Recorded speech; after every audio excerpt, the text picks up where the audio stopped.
We'll start with Ashwin's presentation and move on to democracy within the EU. And because we have a lot more time, I've let both of our speakers really have a bit more latitude than would necessarily take up all of the time available. Most of you will probably have, well, some of you at least will already be familiar with Ashwin because you were at this session yesterday, but he is the project head of the Knowledge Centre on Urban Homelessness at the Centre for Equity Studies in New Delhi. And I've already heard some fantastic reports about a presentation he gave in London to some of our colleagues who are here at this initiative, so I'm very much looking forward to hearing this today. So,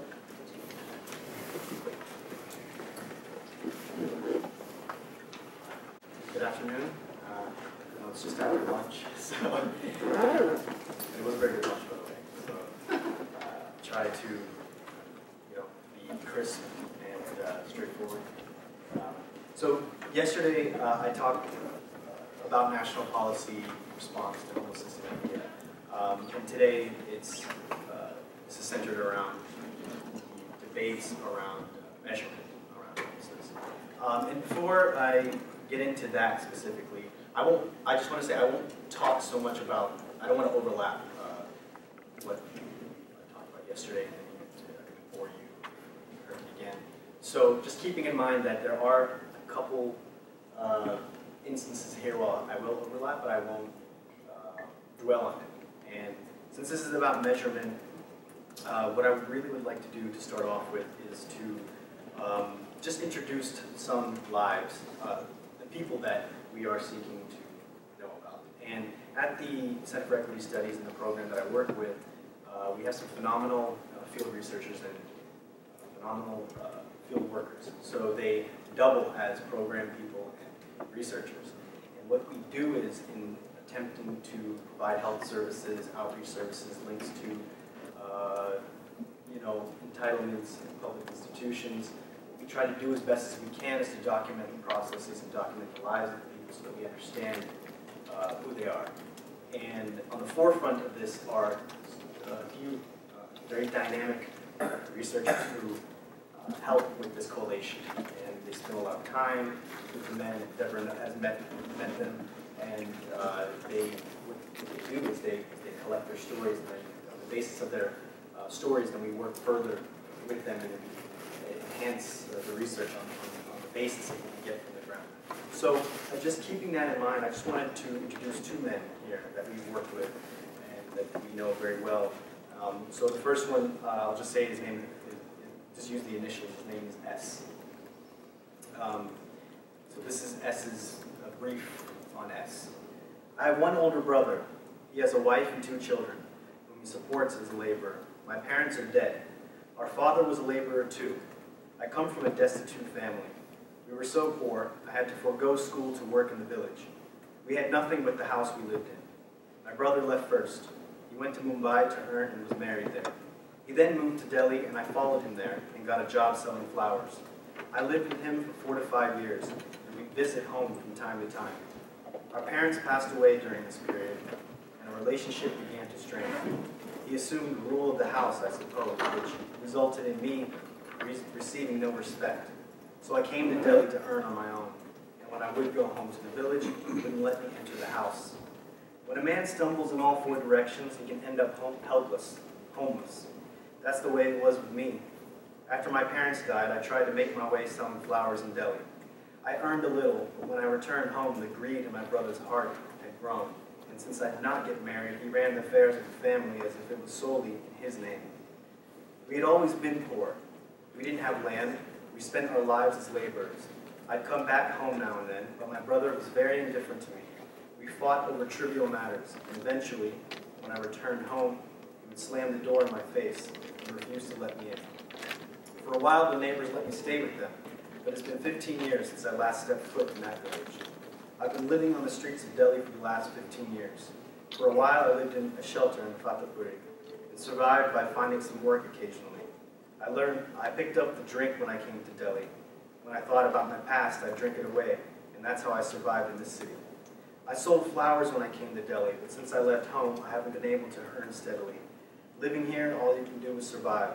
find some kind of manual labor for a few days, or work a few days at a time at wedding parties. Who am I going to earn for? I don't think about looking for a steady job. Whatever I earned, I spend on food and drink. I've spent my entire life plagued by torture and loneliness.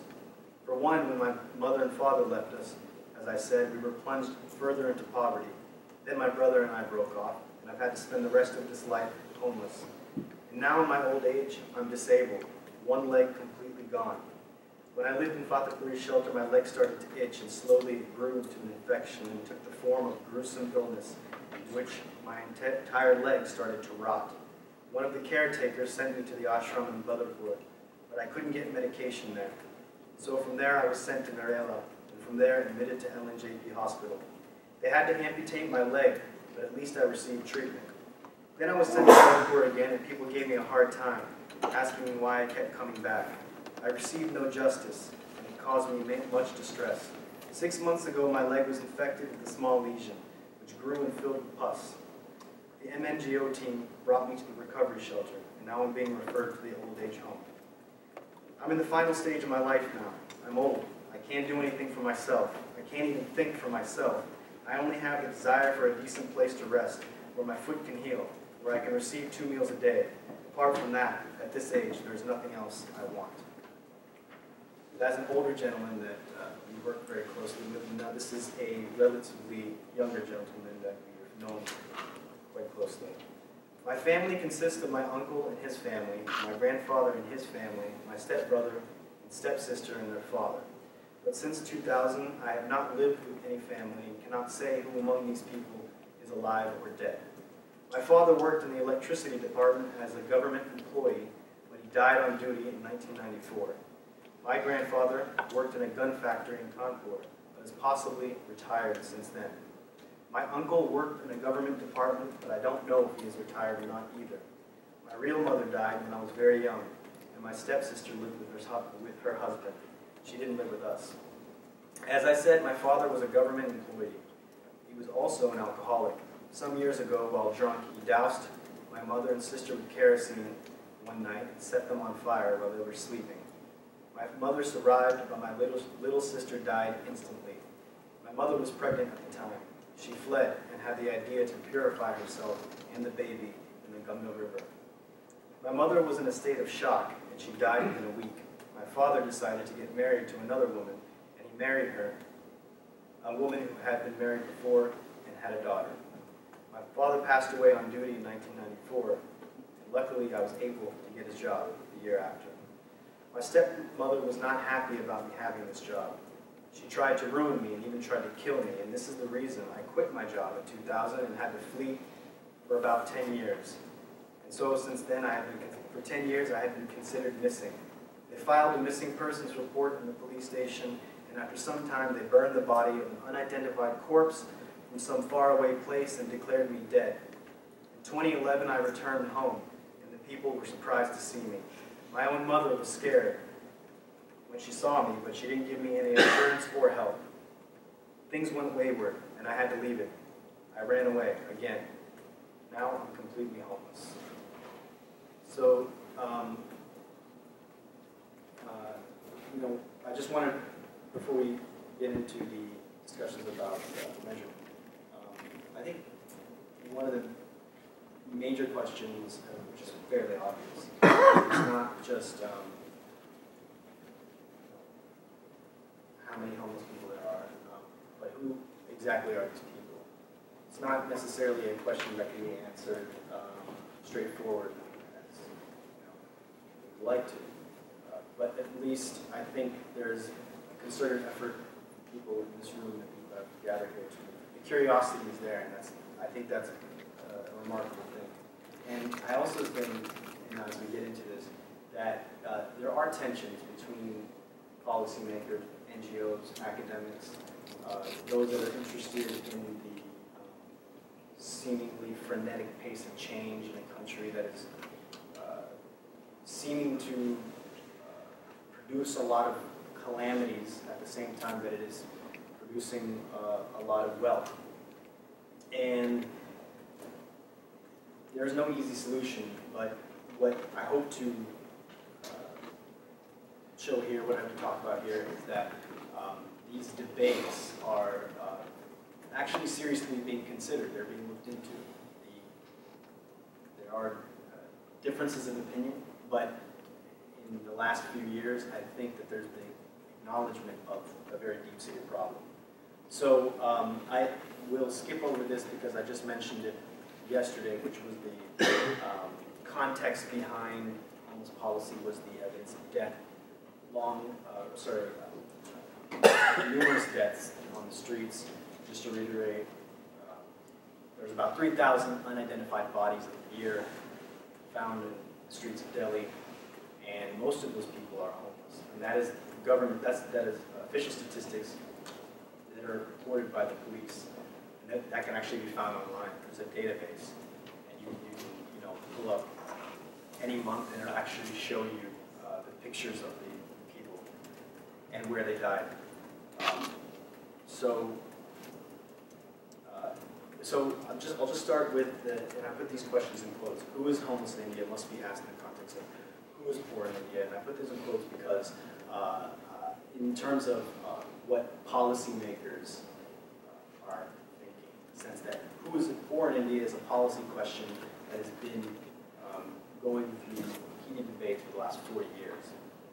India has experienced a lot of debate on this issue because measuring the extent of poverty is what determines the number of beneficiaries for a plethora of social programs. And so, in order to get into this discussion on how our policymakers look at homelessness, we must first be aware of the fact that the idea of measuring poverty in India, because of its size, because of the dynamics, is already incredibly contentious. It has been for 40 years, and it will continue to be.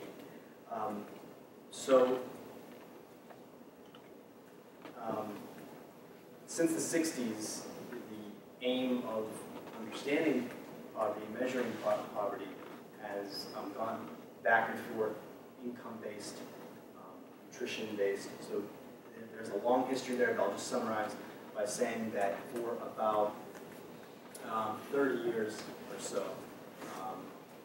late 60s to the late 90s, there was a consensus that poverty should be measured on consumption expenditure required to meet minimum nutrition needs.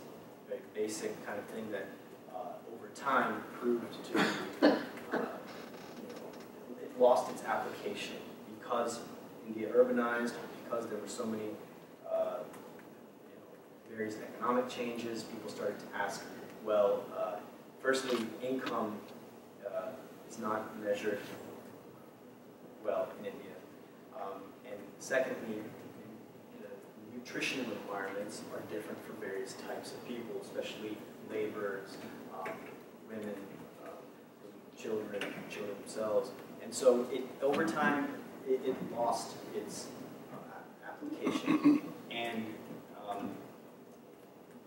so in the 70s, this idea of per capita consumption expenditure stayed, but by the early part of this century, became something that many scholars said should be done away with, which then it was. And there are numerous committees that have been assigned the task of instituting a poverty line. I will not get into all of it. I'll just mention a couple of them.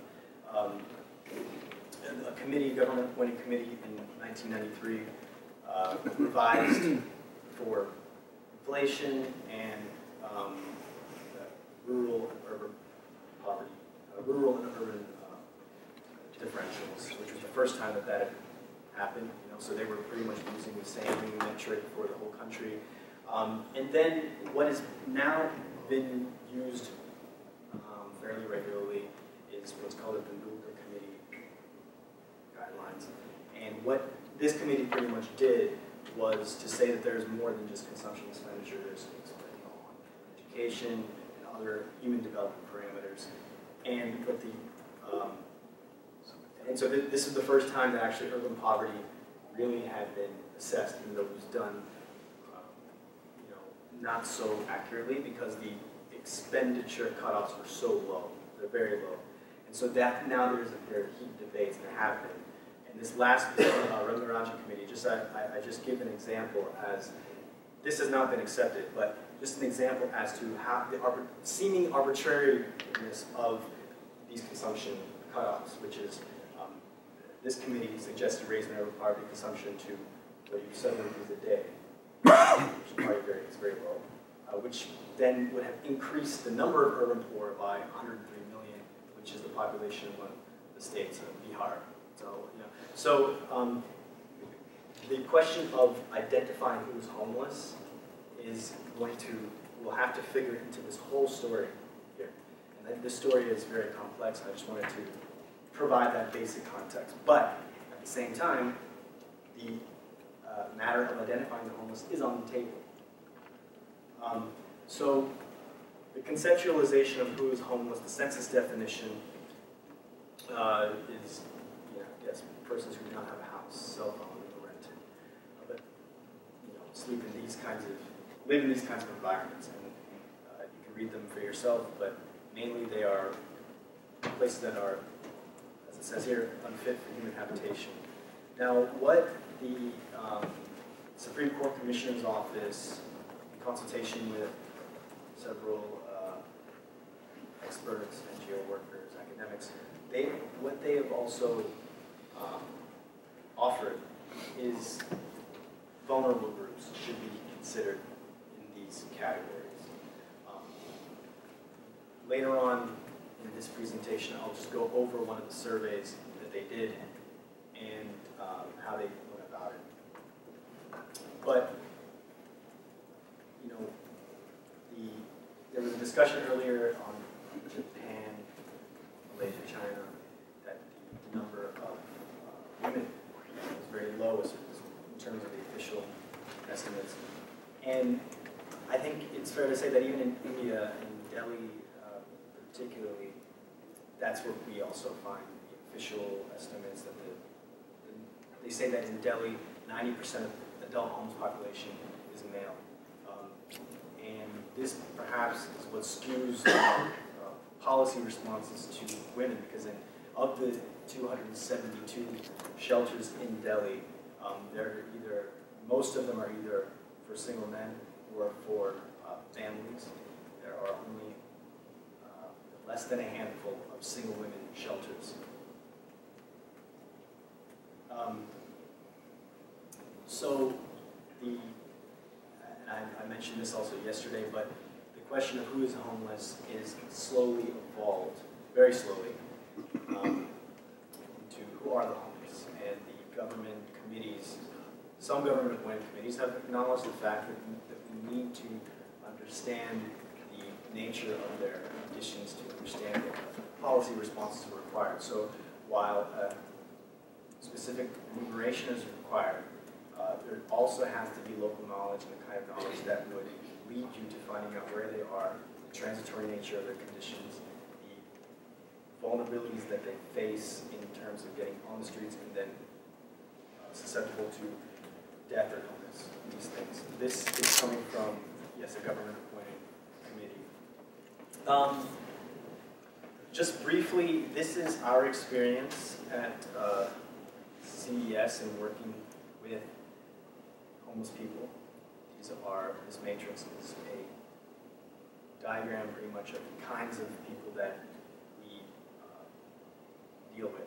And this is based on we have this profiling method that we use, and just like I have talked about these stories, where we ask about the duration of their homelessness, how they got to the streets, their livelihood, and these things. So from this collection, which is at around a little over 200 of these samples, this is pretty much the matrix where you have independent men with regular income. And regular income is it's not a paycheck, it's casual labor, where it's daily wage work. Independent men with irregular income who usually work in what are called these wedding parties. There's a wedding season where contractors come and offer jobs to homeless men, and they go either in the local area or they actually go for weeks at a time to other parts of the country, and then they come back. And then you have men dependent on charity. It's not just older men. I've heard older men here, but that's a predominant category. But there are also, yes, disabled, both mentally and physically, and those that are heavy into drugs. This is from the work that we've done with women, women who have a partner and a child, single women with regular income, and the kinds of incomes that they are, kinds of livelihoods they're engaged with are always unsafe and insecure, begging, casual sex work, drug networks, and such. So one of the presentations today talked about, Professor Tickle's presentation today, talked about this matrix, or the criteria of homelessness as not having security of tenure, down to living on the streets, unsafe and uninhabitable conditions. And I think that's an accurate estimation of poverty in India with respect to poor housing. So, of the estimated 19 million units of housing shortage in India, from the government estimates, most of that is people that live in congested housing. This is about 48 units here. And the lowest on this, the smallest percentage of this pie is the homeless, 0.53% of what the government has acknowledged it's only 0.53%. So this, it's also cause to say that, well, how are these people even being measured? Because this is in the last few years, and at a time when most of the homeless estimates have been criticized for being underestimates.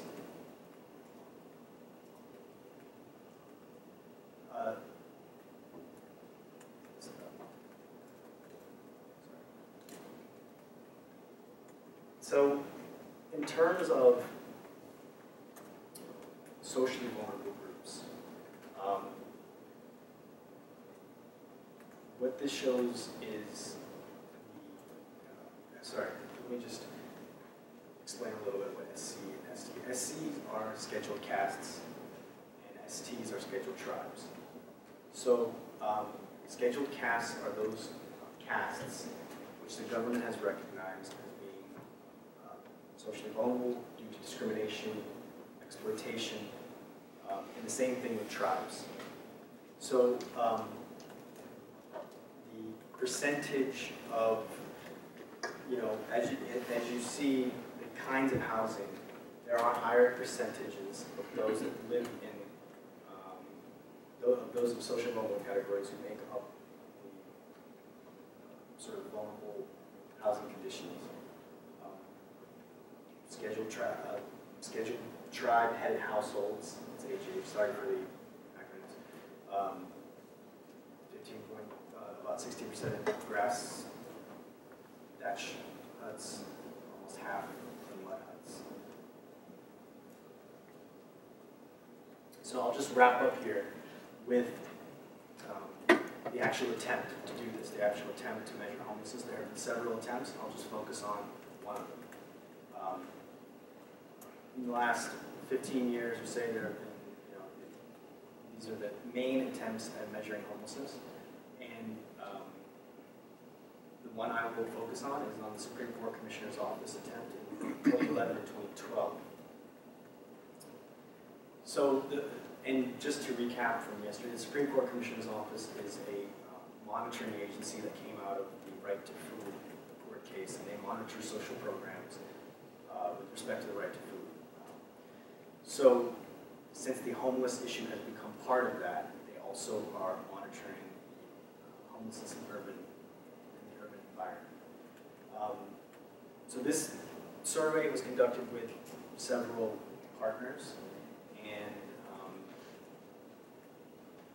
what they did was, it was a rapid survey and sort of a resource mapping. So it was based on focus group discussions and 2-week quantitative surveys, and the mapping was based on shelter and street-based locations. Shelter particularly can have Supreme Court orders where the shelters are supposed to be, and what are the conditions in those areas, both in the shelters and on the streets where homeless people live. So the estimate, and this is only actually adult population, 134,000 roughly, and 80% were men, 20% were women. This is in 190 locations. 175 concentrations in 9 districts. The concentrations were based on each of these groups getting out into the city and having consultations with homeless people and the NGOs and the resource workers who work in those areas. So just to wrap up, what other kinds of work on homelessness in India have been done to make us question how these areas can be further explored? Side-by-side measurement, or meaning quantitative measurement. So while we're trying to estimate the number of homeless people and trying to understand what quantitative methods there are to do that, what are the other issues that we have to be aware of? There are issues of deaths on the street, health burdens and barriers to access, water and sanitation, and psychosocial risk factors, the major ones. I'll just focus on just a couple areas. Psychosocial risk factors in Delhi, the prevalence of drug use, drug and alcohol use amongst homeless men is quite severe. So Armstrong, who's a researcher from Australia, he actually, most of his sample comes from the area the actual area that we work in. I'm not talking about Delhi, I'm talking about the catchment areas that we work in. It's a place called Yamuna Pushta, which is right on the river of Yamuna River. And there's a long stretch where about 8,000 homeless men live.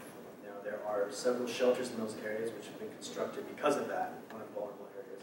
But it's an area where there are illicit networks, drug networks, and also one of the main, what's called the labor chalk, an area where men go to get work.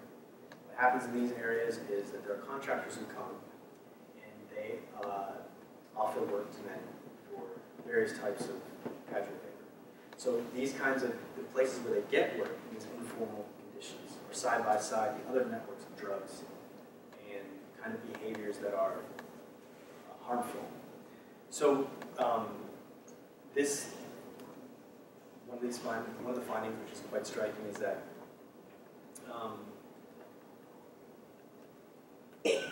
out of sample 400, more than half reported suicidal ideation, and 36% actually attempted to do so.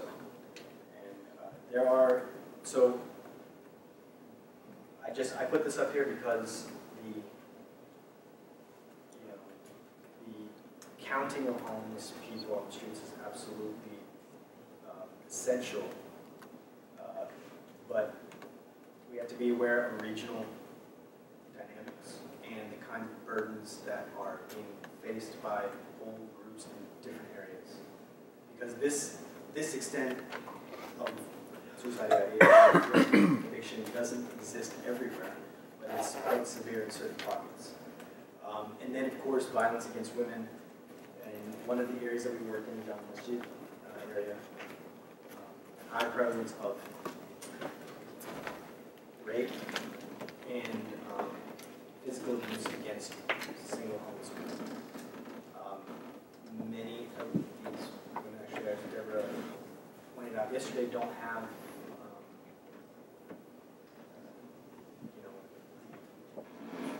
they don't control their own bodies in the sense that they are under the control of very negative influences. And yes, so that I'm just putting that out there as to the other challenges to serve. So I think I can wrap up there. So thanks.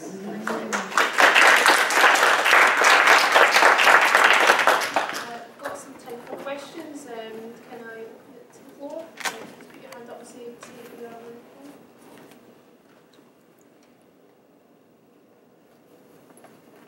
Yeah. I think thank you, Ashwin, for this presentation. It's more of a comment actually, because I think the studies that Ashwin had mentioned, I think there were two studies that we did in Delhi, and actually we've done similar studies in Pune, Hyderabad, Kolkata. I was sharing yesterday also.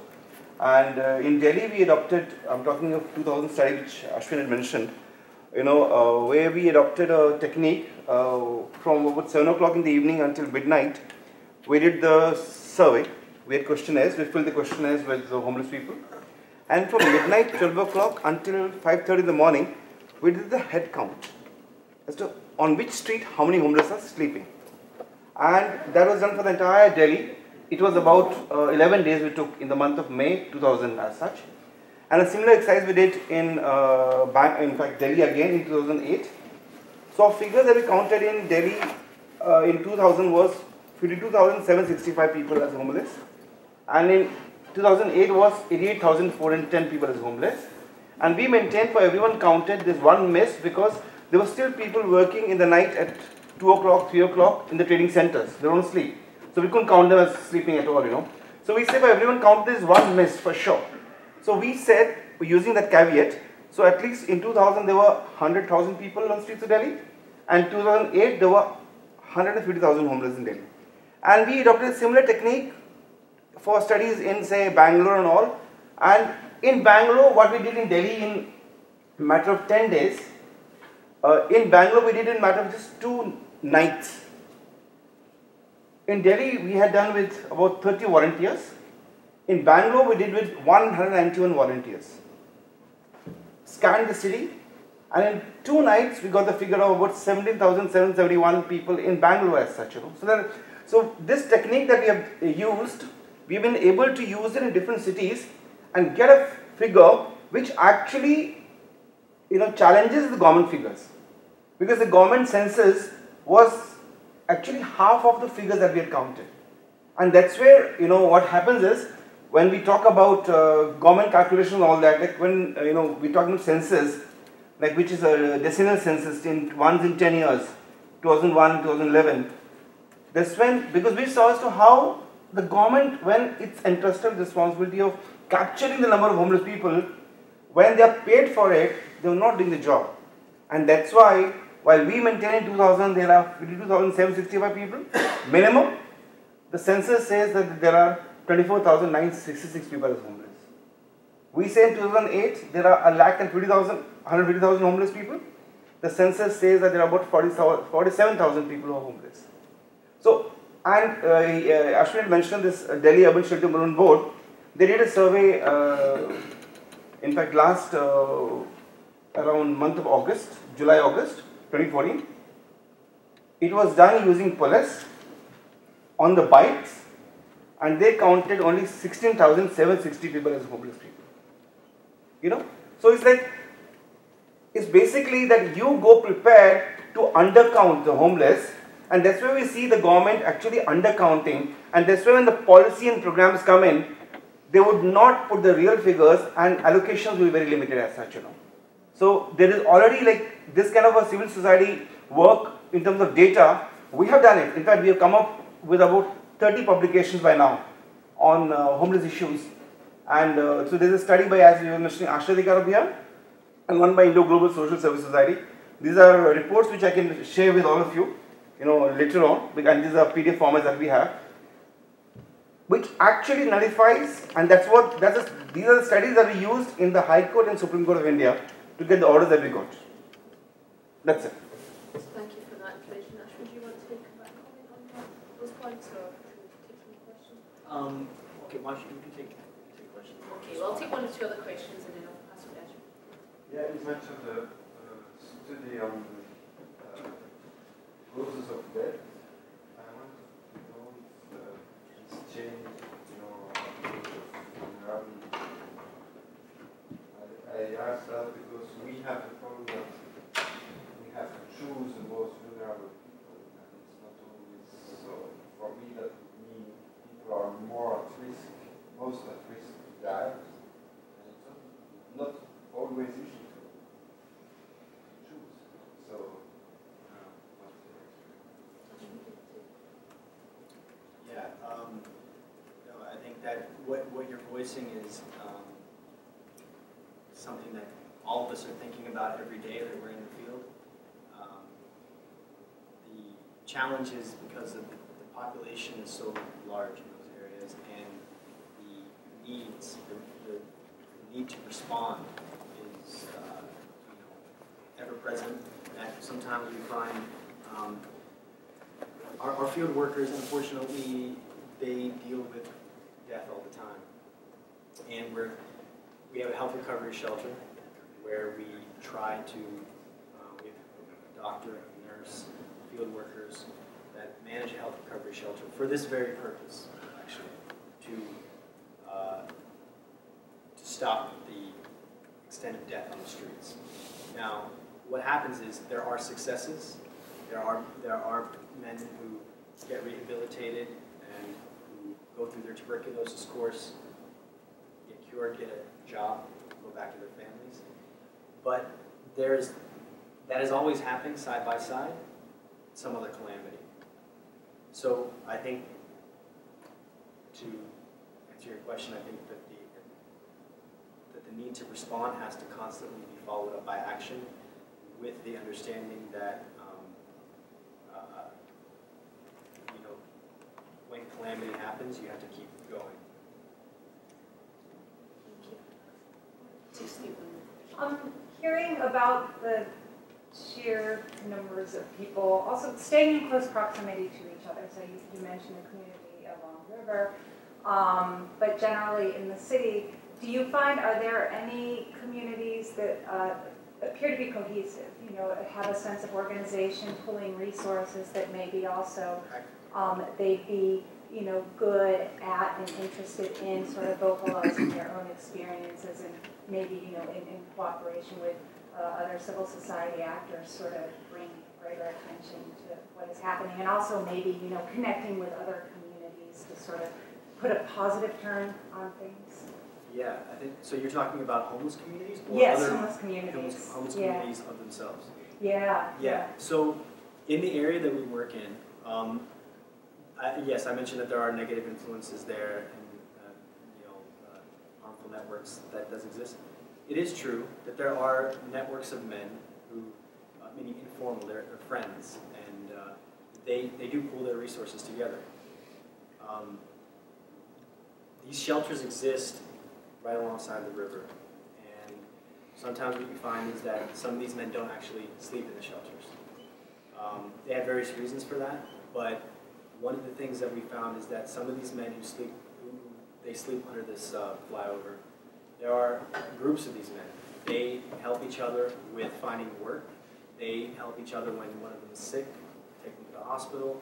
There is a support system in those communities at the same time that they are vulnerable to physical harm and other forms of it. But that does exist, and we try to work with that as best as we can. Thank you very much. I'm conscious it's probably a number of other questions, but I want to move on to the European Union presentation for Volker, and there might be a little bit of time right at the end for questions to both again, but thank you very much. Yes, this is about conceptualization and measurement of homelessness in Europe.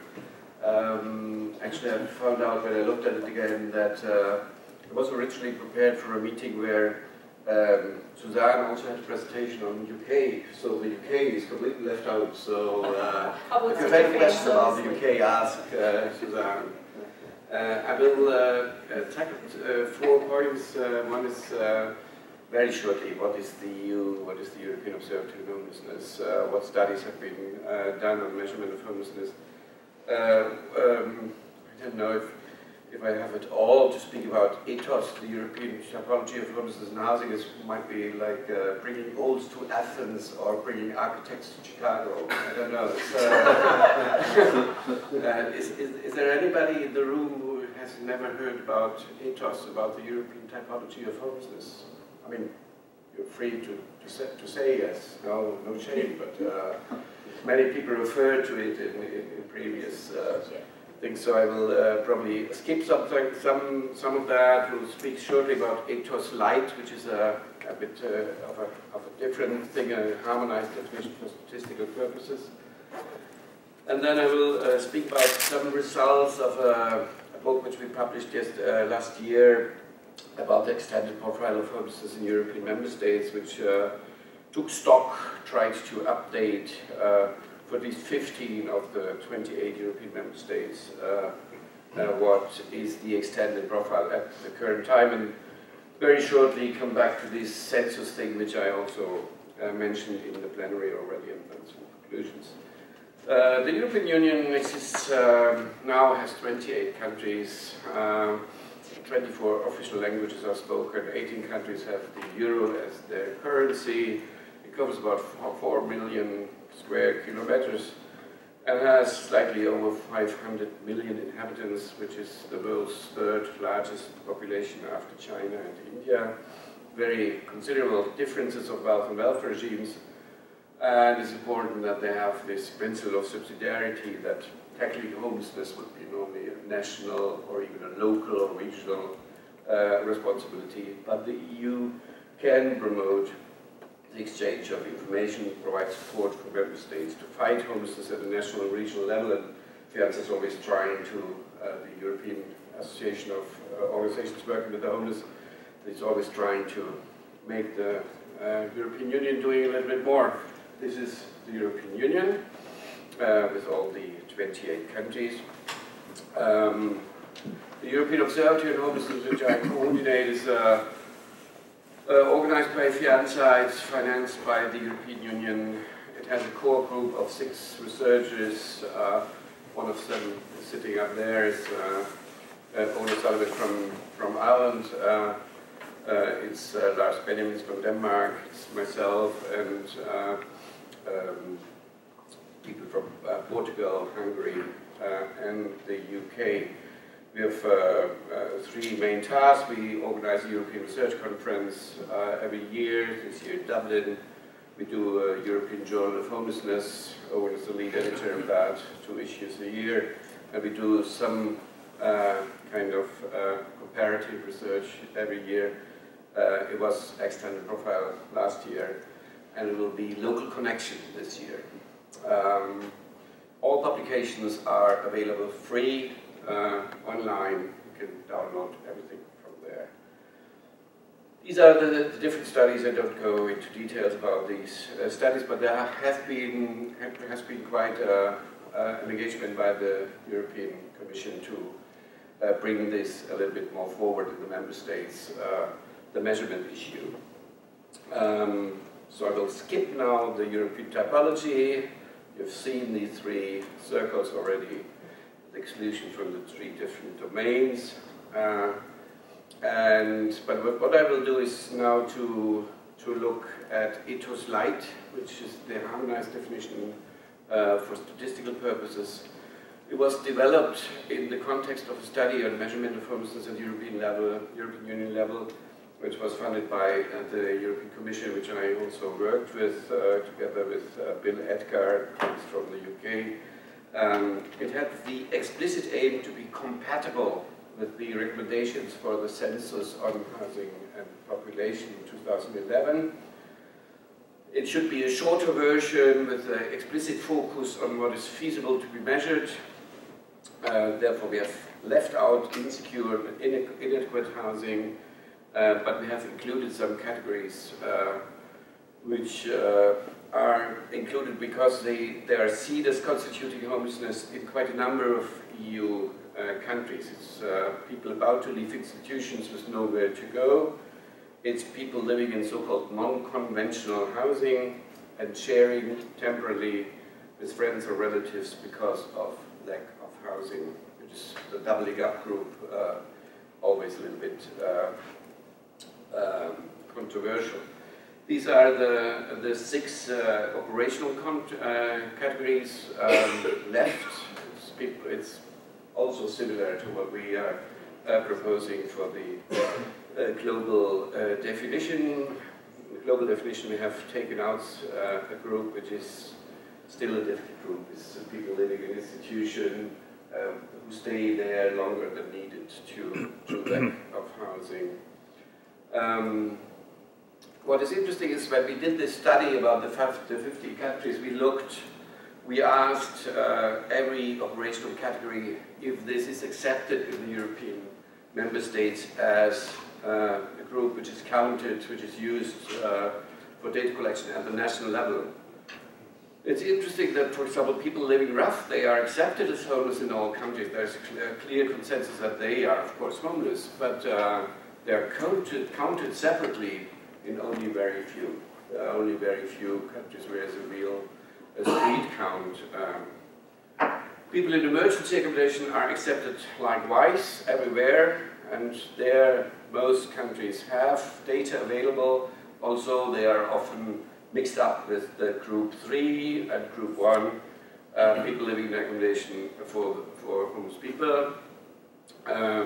Here this groups 3, 4, 5, homeless hospitals, temporary accommodation, transitional supported accommodation, that's counted, people living there are counted as homeless in most countries, and data are in most countries available. What is much more controversial is women's shelter or refuge accommodation. There are quite a number of countries not counted in, because also the women themselves often understand themselves as victims of domestic violence, not having a housing problem if they wouldn't have somebody beating them up in their own house. And there are also those running these shelters who say, no, we wouldn't. It's also kind of a secondary discrimination area. We are not of this type of homeless people, we are victims of domestic violence.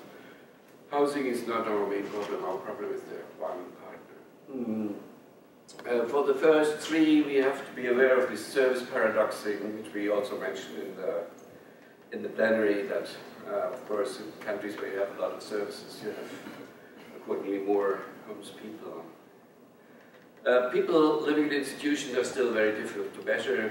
They are often not included.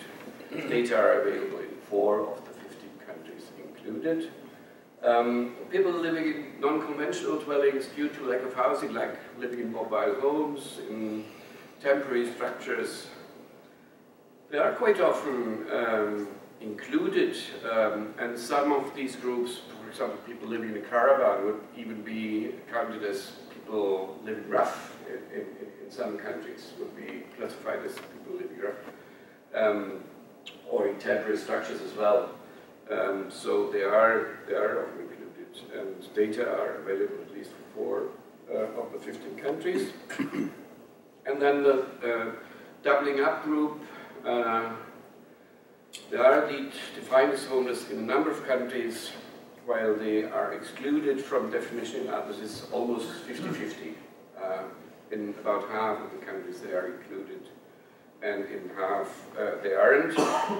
But data are available only for 5 of 15 countries, very often about ambulance services, advice services, who will provide advice and will have some numbers of people doubling up. So I will just shortly tell something about the different methods used in the different EU member states. There's use of administrative data, mostly it's survey uses statistics, but it's also targeted surveys. It's, for example, the annual shelter statistics in Denmark and Slovenia. We have the Irish system, the PASS system, quite new one, Pathways Accommodation Support System, which records all service user data from statutory and non-statutory service for homeless people. We have a system in Hungary about all the registered social services, a central online database. We have central data collections of service users by different social services in Spain and Portugal, like the Asistencia Médica Internacional, like Caritas, others organizations, who are able, among their clients, to isolate those who are homeless. We have the Dutch National Statistical Office, which use a combination of data from the National Population Register, which covers night shelter users, a database on homeless benefit claimants, and data from the National Alcohol and Drug Information Services. They use that for a national estimate on rough sleepers. They call it a capture-recapture method with data. And we have very recent development that this is put into question very much by new research in the Netherlands, which produced much lower data than they had produced in the last years. And last but not least, we have in Germany a core set of data which is used in different computer systems, software systems, of NGO services for homeless people, and which is used and extracted every year to look about the profile. They don't tell you anything about the numbers, but they tell you a lot about the profiles of service users.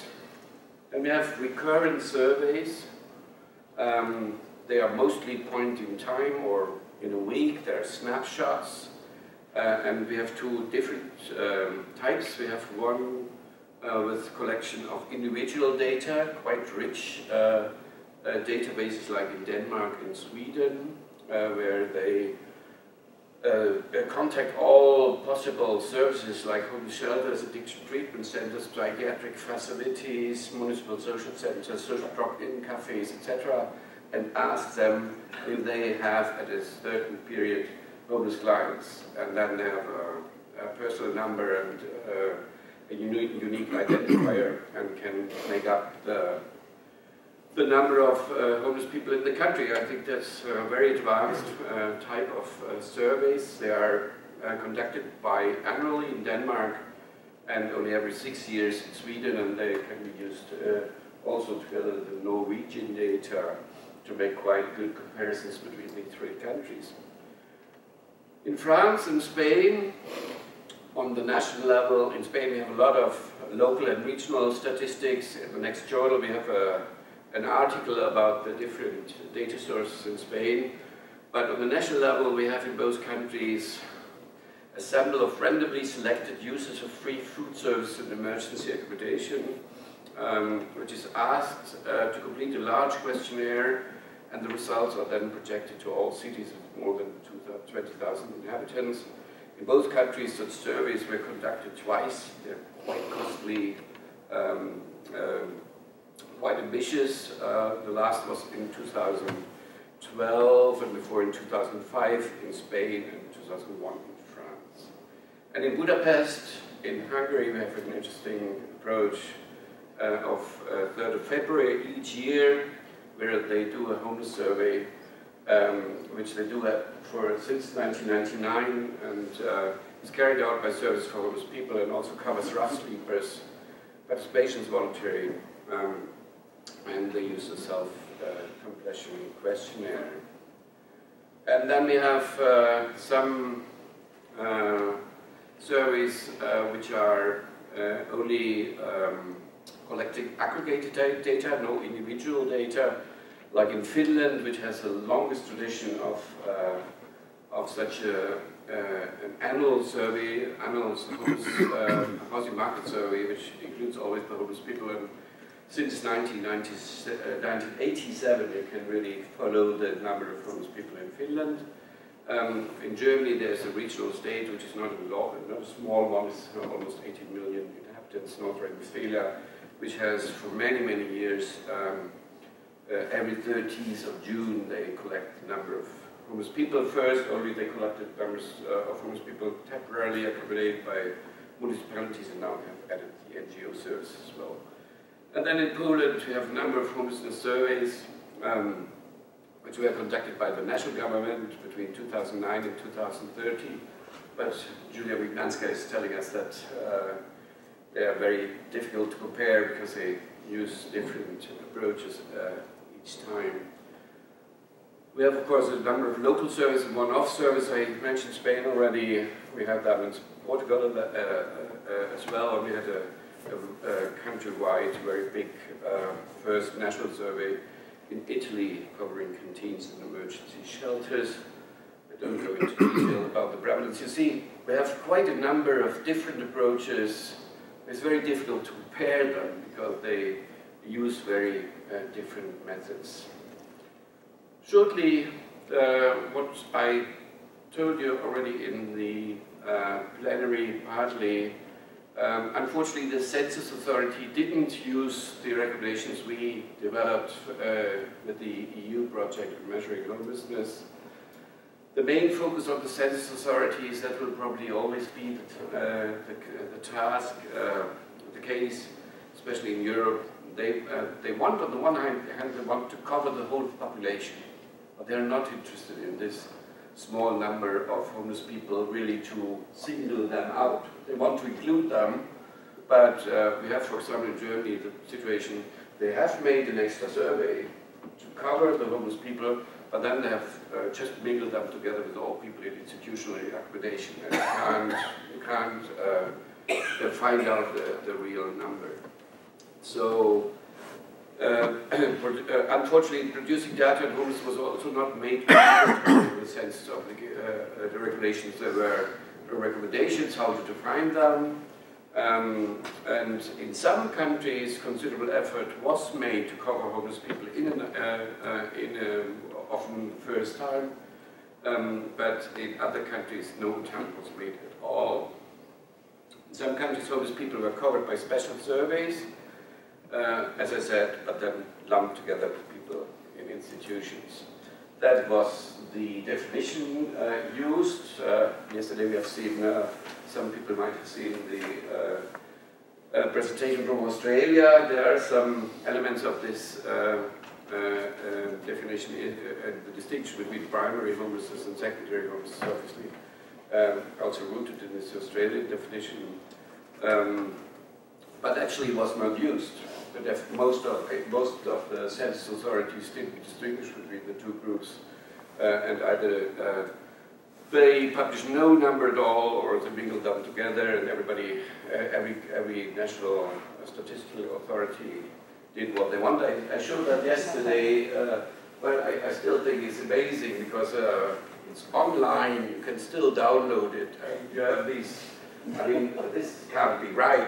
It's meant that the numbers are not available. It's not zero in Germany. It's, and you have these curiosities like the 240 homeless people in the UK, which is unreliable. And you have these 287 people in Bulgaria. And as I said, some countries, especially Central Eastern European countries, they have done an effort to really collect data, so it's not completely ridiculous, but it's not helpful for getting a European number or having a real reliable database for collecting the total number of homeless people. I will not give you any numbers. You can read the book, you have all these different population rates. I'm still convinced that it's not possible to put them together to get a European numbers. I constantly have problems with the director of Fianza who wants to have a European number, but I always say it's not possible. It's just apples and beers and bananas, and you can't put them together. And it's also very difficult to compare them, because, I mean, if you look to Finland, most of the Finnish homeless people are people doubling up. And if you would only look at the number of street homeless people, I mean, Finland would have almost no homeless people at all. And it's still, I mean, I still think the European typology has really provided us with a good conceptual framework for defining homelessness. And it has, as we can see at this conference also, it has been acknowledged as a useful typology in quite a big part of the developed world, and not only the developed world, also in part of the global south. It's used, I think the differentiation between rooflessness and houselessness, and between homelessness covering these two groups, the roofless and the houseless, and housing exclusion as a wider concept, has been helpful for the global context as well. The ethos light definition is somewhat easier to apply for measurement purposes, but as we have seen, there's still almost nowhere in Europe the full set of living situation is accepted as homeless and covered in attempts to measure the extent of homelessness. There are ongoing debates which living situation should be included or left out. However, it provides us with a useful grid, and it's the same with the global definition. It's a useful grid to prevent us comparing combining situations which are not comparable, and it helps us clarify what we are speaking about. This is the last slide. Practices in EU member states of measuring homelessness still differ a lot, as you have seen, but there are different types of approaches which are used by several member states and which can be identified and which are more comparable. Very simple methodological issues were also mentioned in different workshops here. The difference between point in time counts or coverage of a week versus annual prevalence is still a problem that is often not really distinguished. We have also the differentiation which was mentioned by Guy Johnson yesterday of households versus individual persons, which are sometimes not really looked at. They still need special attention as different practices prevail. It is easier, and we have that in the plenary as well, to collect valid information on the profile. It's at least of several subgroups. That's relatively easy. You can find how many men, how many women. You can say something about maybe migration background, about age and so on. You don't need the whole country, to cover the whole country, to have some information on that. And what is also very important, trends on homelessness in Europe are much easier to detect than to determine the overall extent of homelessness. By the way, homelessness has increased in most EU countries where trends were measured between 2009 and 2014, the last 5 years, with the big exception of Finland, which had a national strategy and which went on measuring their homeless people, having a target to reduce it and achieving this target. Thank you very much. Thank you very much, people. Can I open up for questions and comments? I'm curious about the idea that institutional residents are homeless. No, it was only institutional residents who are about to be, or who could be released if they would have housing. It's not all people living in institutions.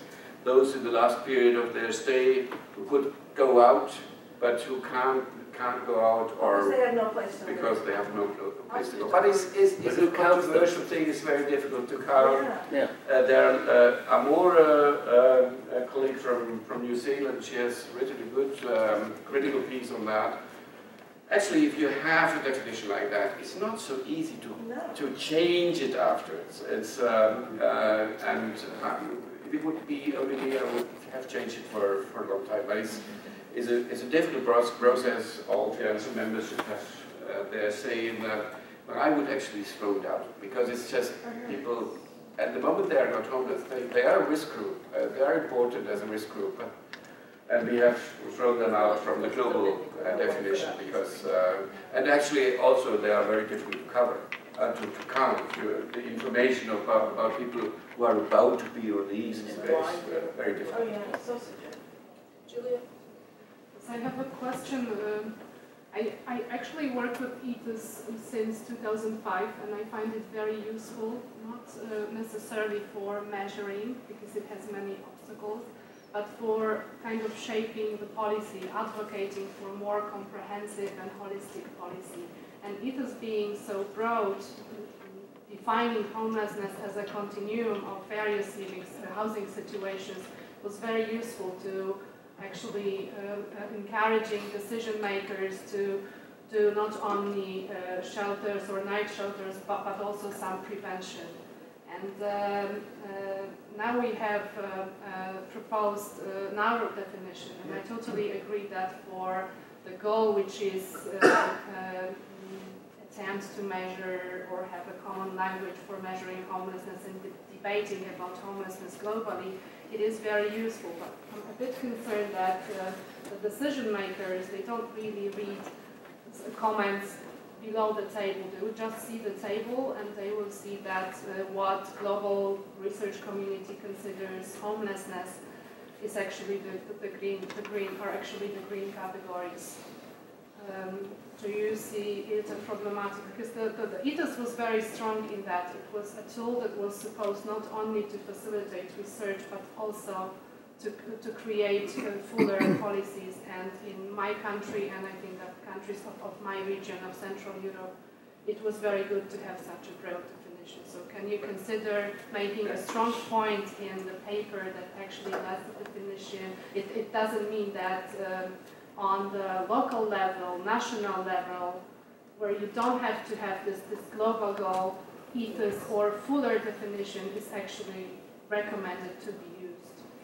I mean, the problem is, especially in Central and Eastern European Union countries, if you would, I mean, it's the same problem that Graham Triple was speaking about in the morning. I mean, if you really take all the housing unfit for human habitation, for example, in some of the Central Eastern European countries, you would have huge numbers. It's a question what you are speaking about, and the risk groups. It's an important group, and I think you are right for that. For policy purposes, the extended ethos category is very helpful, but in terms of measuring, it can really be.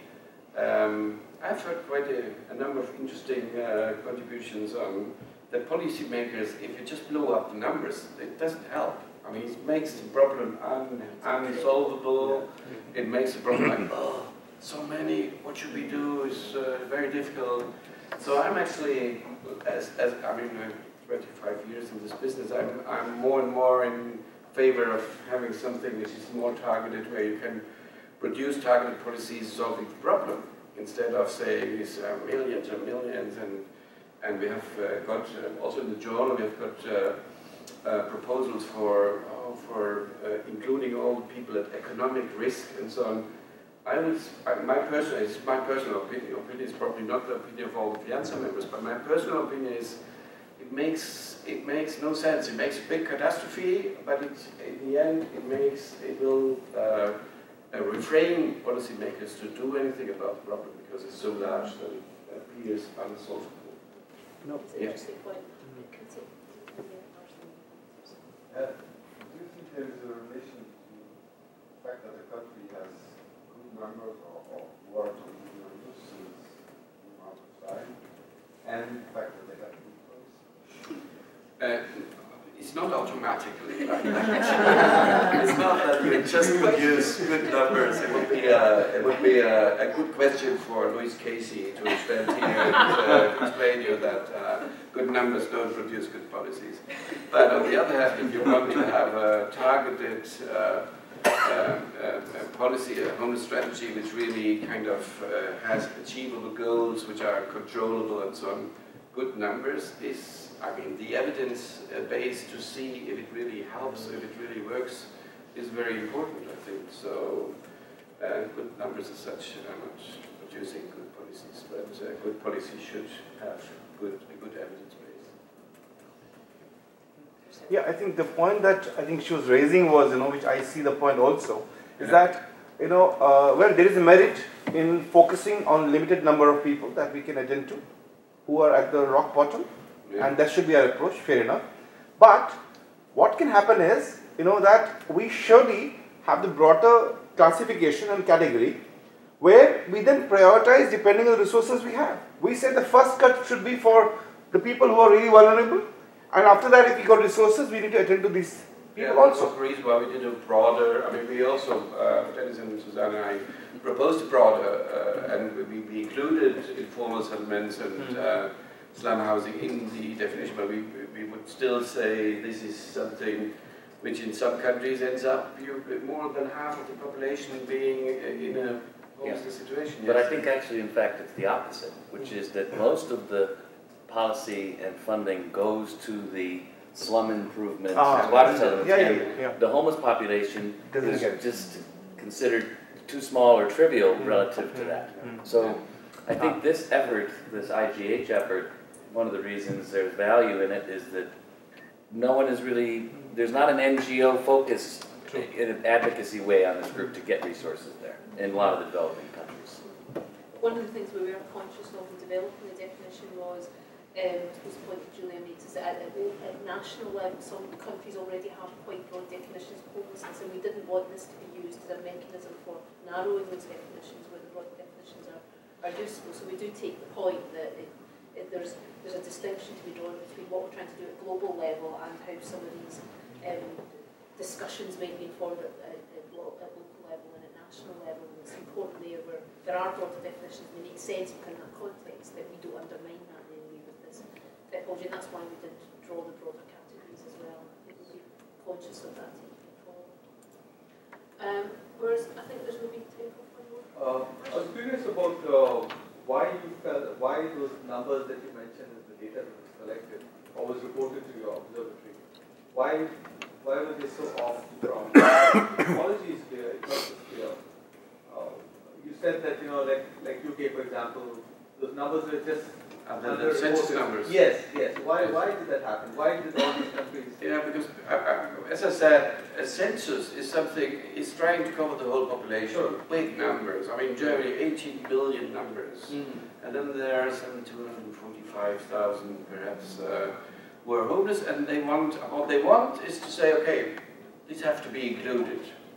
But then they're not, it's just census authorities are, it might be in some countries where homeless people are a very big group, they might be interested in singling them out. In Germany, they were not interested at all. They were saying, okay, this is a difficult to grasp group, we have that, and we have the people living in prisons, and then the elderly people in in homes for the elderly, and then psychiatric institutions, and this is a total number, and that's it.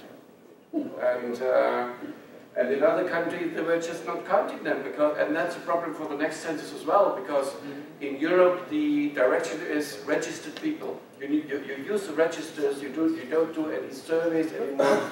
It's much cheaper, it doesn't, you don't need all the personnel to go from house to house or sending everything else. I remember a discussion with a Finnish guy who said, yeah, the registers we can use the registers to find the homeless people, because we have all these people, and those with no address, who have a personal number, they must be the homeless. It's not true. It's not working. If you are based on registers, it will end up, and some of these countries not reporting are those based heavily on registers. I think one of the other things that happens, for example, in the UK is that because there are lots of other statistics on homelessness, nobody within the UK is using the census figures, so the government and policymakers and academics in the UK wouldn't even look. I wasn't even aware of that census figure until Walker presented it, so because it's other sources that are used. But of course, for comparative purposes, it would be helpful if the census had been implemented more broadly, but anyway, but within the country. Aren't the registries also problematic because you can register as homeless, but then when do you unregister, right? So they once you sign up, people don't go back in and say, okay, take me off. They're on with their life. There is something, for example, in Austria, they have done a lot of effort because they have these people with a fake postal address. You have somewhere at a service, homeless service, you have your postal address where you can get your post and so on, and they try to number that population, but is a small part of the homeless population of Austria. There is this point of any kind of flagging where you flag somebody as homeless and then that follows them for the rest of their career, and so you can't actually use that data for any purpose. I think, unfortunately, time is against us and we should draw this to a close, but can you join me in thanking our two experts?